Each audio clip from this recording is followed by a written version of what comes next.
Kristen, we saw the MAGA team launch their first attack ad against Vice President Harris. Here's a clip. Kamala knew Joe couldn't do the job, so she did it. Look what she got done. A border invasion, runaway inflation, the American dream dead. They created this mess. Kamala owns this failed record. Yeah, I get it. So it's interesting because they're kind of suggesting that she was like some sort of puppet master. Yeah, I think that this is their attempt, as I said earlier, to try to link her to the Biden administration and say those policies are actually her policies. Well, she's the vice president, that's right? fair. Which it's not an unfair link. So they're trying to soft defend her and say, well, you know, like she wasn't aware of all of this stuff. I mean, that's they're going so far in on defending her. It's already, I told you it was going to be unlike anything you've ever seen, and I'm not wrong. They're acting as though, well, she was completely unaware of his cognitive decline, and it's mean to suggest that. I don't know why that's mean to suggest it. I mean, everybody's seen it, right? I mean, everybody's seen, I don't think it's, I mean, you've seen it. And she was there. How can you say that you can't simultaneously make the argument that she was present as vice president for every single thing and then turn around and say that she was so far removed from the situation that she has no awareness of any cognitive decline. You can't claim that she was very involved as a platform on which she can springboard off of into the presidency and then also say that she had no idea what was going on. Both of those narratives don't work together. It has to be one or the other. And I think she knew that call, the call that she was audio sound. Oh, shoot, where was it? Audio soundbite 3. Sorry, but this is weird. Can you hit this one more time, Juan? Thank you. It is so good to hear our president's voice. Joe, I know you're still on the call. On the recall. And I know you're still on the recall. That's how. On the recording? Okay, so I hear this. And I think, is this staged? This is what some of the people on the Webernets are saying. They're saying that it was an entirely staged call and that she almost messed it all up. They said it was just real weird and she almost gave the whole thing away. It was very weird and it sounds crazy. And I mean, it has been, we haven't seen him in 6 days. We're supposed to see him tomorrow night. So still, it's weird. And he hasn't addressed he hasn't addressed the nation. He hasn't addressed not even Democrat voters since that time. So it's just really odd. So I'm looking at this. And that was just, it's on the call. You can't say that she doesn't know. She knows. She clearly knows. So those two lines of defense, those two narratives together don't work. They don't work. But this media offensive, ongoing. They had the way that she's being discussed. Also, MSNBC, they said, oh, well, Trump's age is now a problem. Oh, all of a sudden now Trump's age is a problem. Remember, it's never been an issue of age. It's been an issue of cognitive ability. They do this to Republicans all the time. They did this to Reagan so bad. Oh, no, now they said he showed serious signs of lacking the capacity. Now, this is just tit-for-tat idiocy.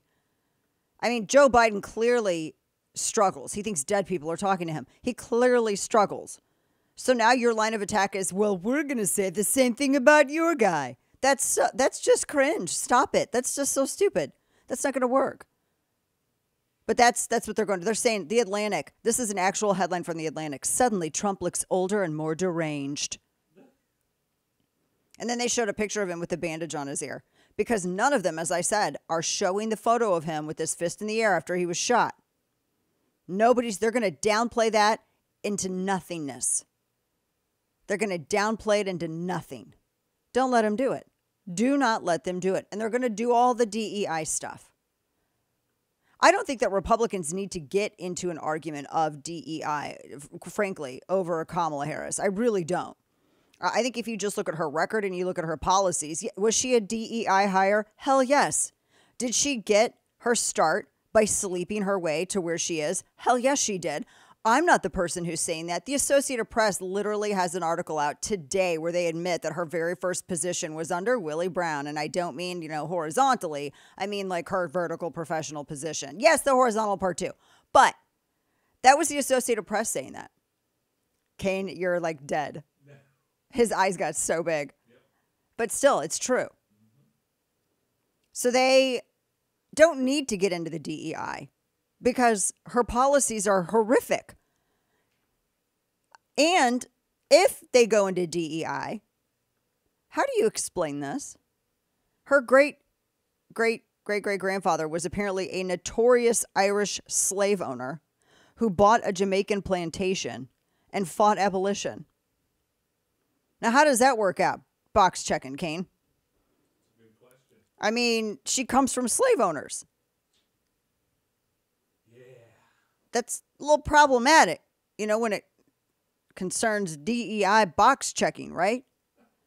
Those I are mean, the rules, right? Yeah, I don't. But it's just a little weird, right? I don't know how they're going to handle that. But her record by itself was just, you don't even have to look at her record. You can just go back to the 2020 campaign. It was an absolute disaster. She could not get past trying to play to identity politics. She couldn't talk about the economy. She couldn't talk about any of this stuff.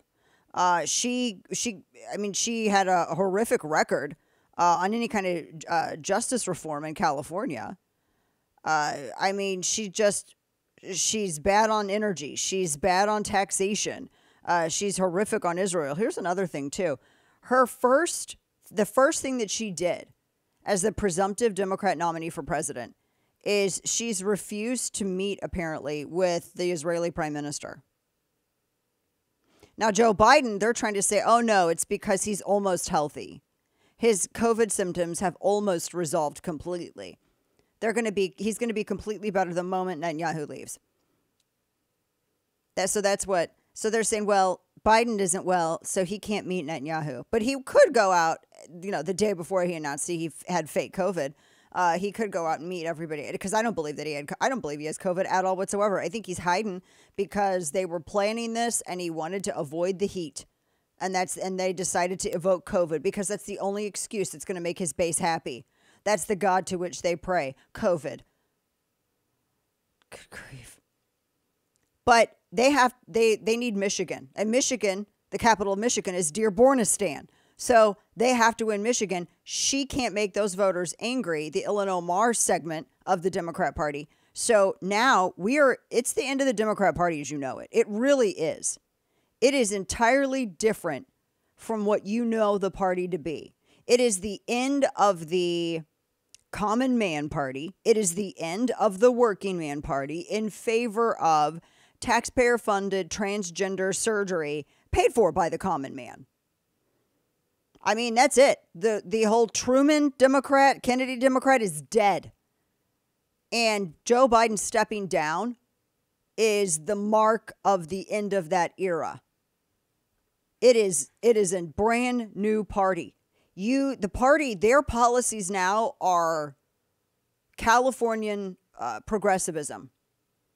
That is what the Democrat Party is now. Needles and feces, Hucktaw 2024. That's the party.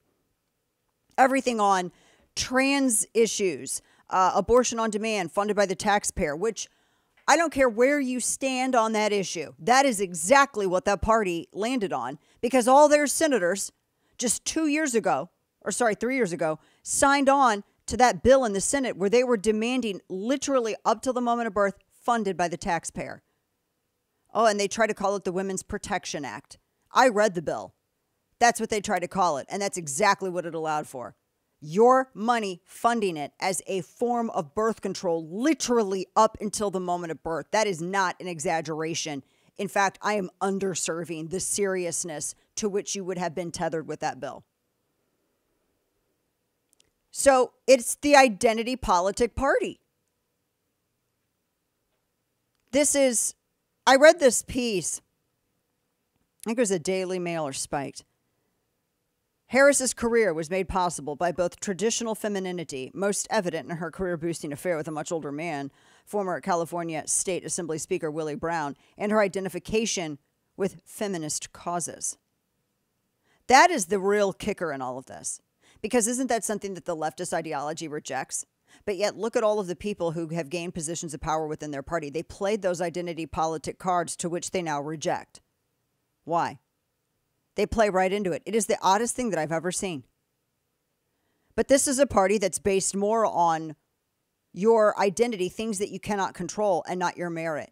It is a party that is based on your identity, things that you cannot control, how you were born, to whom you were born, where you were born, what you look like, things you cannot control, as opposed to your desire for freedom, which is why they always want to supplant that melting pot, which they've insisted now is an offensive term because it destroys their narrative of unity. That's why they want to eradicate that in terms of the single identifier for American existence. I think it was Reagan who had said, you can't go to France and be French, and you can't go to Italy and be Italian, and you can't go to Spain and be Spanish, but you can come to the United States and you can be American. So that desire to be free, that animating spirit of liberty was the that was the commonality. That is what the critical race theory, which is a subset of Marxism, CRT, which DEI is part of, that diversity, exclusion of, that is all about destroying that number one identity, that commonality, the desire to be free, and replacing it with a bunch of divided little box checking. That's exactly the purpose of it, was to keep everyone divided and to keep everyone not focused on wanting to be free, but on what color the grass is on the other side of the fence. That's exactly what they want to focus on. And that's the party. That is their policy right now. That's the Democrat Party. It's a Democrat Party that rejects our allies, our only ally in the Middle East, because people don't understand the difference between, criticizing government policy over there and criticizing all of the Jewish people, which is, what the left is engaging in more and more, particularly with their backing of Hamas. I mean, hell, neither Harris nor Biden are meeting with Netanyahu. No major Democrat leader is meeting with Netanyahu. He's here right now. They're not meeting with him. Kamala Harris, this was her first thing as a presumptive nominee, and she refused to do it because they don't want to make Dearbornistan mad. They would rather give in to the screeches of the Hamas wing of their party. They would rather give in to the wing of the trans advocacy of their party, the women eliminating advocacy of their party. That's what they want to give into. That is who the new Democrat Party is. The Democrat Party, as you knew it, is dead. It is never coming back. It is dead. And this is what's in its place now. And Harris is their first nominee.